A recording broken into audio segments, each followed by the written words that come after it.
make sure that doctors know where the lines are because they felt uncomfortable with some of the fluidity, and that's what this bill was a result of. What are those key factors that you wanted clarified? How close to death do you need to be before you can intervene? Do you need to be exsanguinating on the floor, being coded, septic in the ICU? How close to death before you can act? Do you think you'll ever get to a point to where maybe Idaho's not for you if this continues? It has crossed my mind many times. We will see where the future goes. When Republican Representative Megan Blanksman tried to fix Idaho's abortion ban back in March to make it more clear when the procedure would be acceptable, we asked Dr. Lauren Miller, a maternal fetal medicine specialist, one of just 9 in Idaho at the time, if that fix would be enough. She said then it wasn't. We now know that lack of clarity in the law helped Dr. Miller make up her mind. Since that interview, she has moved her practice to Colorado as a direct result and response to the Gem State's ban on abortion. We also know she's not alone. Multiple doctors have told us directly Idaho's laws are stopping them from doing their job the way they've been trained. And at least 2 of them are taking their concerns to court. The Center for Reproductive Rights filed a lawsuit against Idaho on behalf of 4 patients and 2 doctors. The problem? Well, the same as it was last legislative session. They say the line dividing a medical emergency from a felony is still unclear. Andrew Bartline explains. Signify by saying aye. Aye. Opposed, nay. What's written in here Motion is carried. on paper plays out there in practice. That's why I'm here today and suing Idaho over these bans. Jennifer Atkins isn't alone.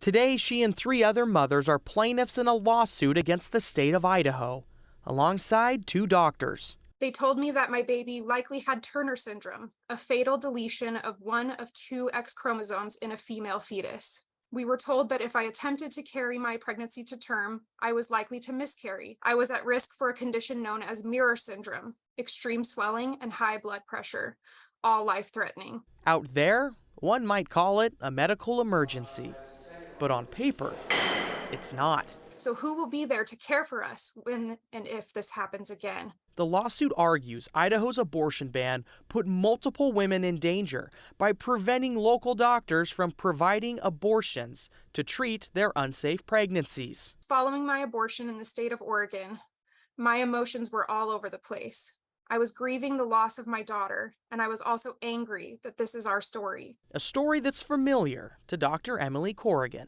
Now, there is still widespread confusion in the medical community in Idaho about in which circumstances abortion care is legal. And even with their best judgment, doctors say the confusion isn't worth the risk. It includes a loss of medical license, up to 5 years in jail, and at least $20,000 in liability. In my decade of medical training, I was never taught how to sort out vague laws that were not written using medical terminology. Welcome to House State Affairs. House Majority Leader Megan Blanksma aimed to correct those concerns last legislative session on paper.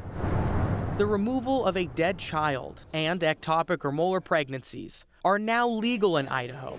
So are abortions for rape with a police report, incest, or a doctor's medical decision to, quote, prevent the death of the pregnant woman. It's a standard that in practice is an impossible ask of physicians. Doesn't translate to black and white. This simply cannot stand. Gail Deedy is their lawyer. The Idaho Constitution guarantees Idahoans the right to safety and the right to life. These bans and that language are endangering people. But entirely legal. Earlier this year, Outlines against or for abortion. Criminal and civil abortion bans earned standing with the Idaho State Supreme Court. The majority opinion summary said in part, quote, if the people of Idaho are dissatisfied with these new laws, they can elect new legislators. But the state, too, already has to recruit new doctors. We have lost 5 out of 9 maternal fetal medicine specialists. A bad look on paper. It isn't safe to be pregnant in Idaho. A bad outcome in practice. I can't stop worrying that the same thing could happen to any one of us, to you, your sisters, your wives, daughters, and friends. Dr. Corrigan added she knows 19 OBGYNs that have left Idaho within this past year. They were unwilling to wait for the next legislative session for the next chance to fix their concerns with the language of Idaho's total abortion ban. It's the language they use to call that law. We already brought up the state Supreme Court ruled Idaho's laws Idaho's laws are legal, I should say. So that's the point, Brian. Like, what makes this different if the Idaho State Supreme Court already said these laws are legal? Exactly. What they're asking the court to do is look at this medical emergency clause. What is a medical emergency?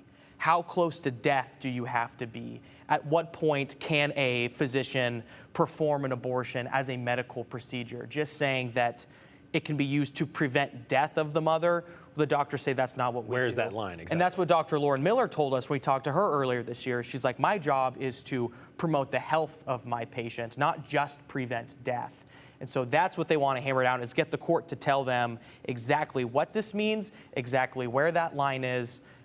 That's their ultimate goal with the lawsuit, is not to stop the law, strike it down, just show us where the line is. So there's a little nuance to it. It's not like to overturn the law, but just give us some clarity on this. Help us understand where we stand. Exactly, because right now they say if there is a patient they have that has a pregnancy that is likely not to survive and it is a health risk to the mother, is that preventing death? How close do you have to be? Is the mother going to get sick? Are they going to get hurt?